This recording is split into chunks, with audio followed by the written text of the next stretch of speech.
Well, from going to the lakes to all of those kid camps that you get your children involved with or family vacations, there's plenty of ways that our money and spending can get kind of out of hand this season. Like investing in a cookie dough truck. Otherwise, that's why we have personal finance educator Hannah Sorensen here.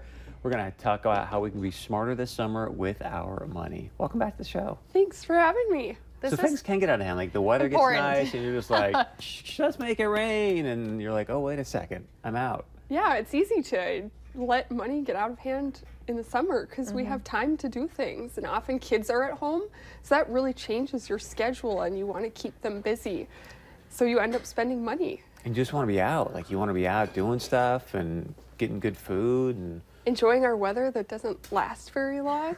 exactly. It will come back around, but how do you kind of help people keep that in check? Like you still want to have a fun summer, but you also don't want to, at the end of the summer, be like, oh, shoot, now we got to buckle down. Right. I think looking at your schedule for the summer, what do you have to go to if you have weddings or if you want to go on a vacation, plan ahead of time and set a budget for yourself for those things so that you know, we can enjoy these things, but we can only spend so much money. If you're going to a wedding and they have a bar, go with cash and you can't spend more than that.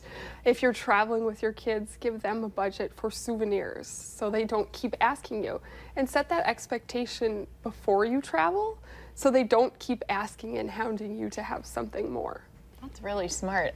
I was just going to say, that's what I need to do is set myself with just cash, because then you can't be like, oh, just keep putting it on the card.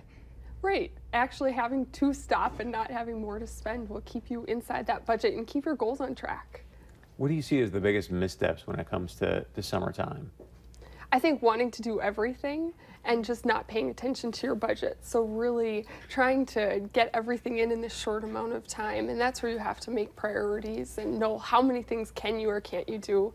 Really look for some low cost options. There's lots of free things going on in the communities. So take advantage of those when you can versus having to spend money on every activity that you do. Do you have any good tips on like places to go to find those free options? Looking at the Park District often has some great events, different museums. Sometimes they'll have free days that you can visit or different activities that are going on. Churches also too have a lot of summer bazaars and different events. Yeah, and it's something that we sometimes forget about because we get so caught up in, well, I want to pay for this baseball game or pay to go, take a tour of this. But there's a lot of free things that we can just do and almost be, I love that she kind of emailed it out to me, be a tourist in your own town first. Right, we often don't take advantage of the fun things in our own city. So see what maybe you haven't discovered yet and spend a day with your kids doing that. Go see the wood chipper. Yeah. At the visitor bureau. That's another good business. Tourist in your own town. We'll start a pedal pub to do it with it too. Yes. There you go. And we'll let her finance it. She's a finance person. And We'll fit it into your summer budget.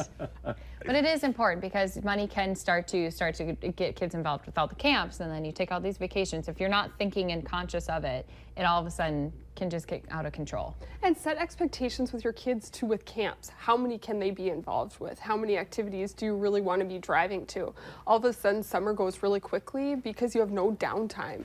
And it's okay to not be busy doing things, especially people with lake places. You want to enjoy that and not be driving to sports all the time. And then you got to keep in mind, come August 15th or so, you got to start thinking about your back to school budget too. Yeah. So, which is a completely separate budget, correct? Part of that, right? All part of our finances altogether. But we'll be talking more about ways to save this summer coming up after a quick break.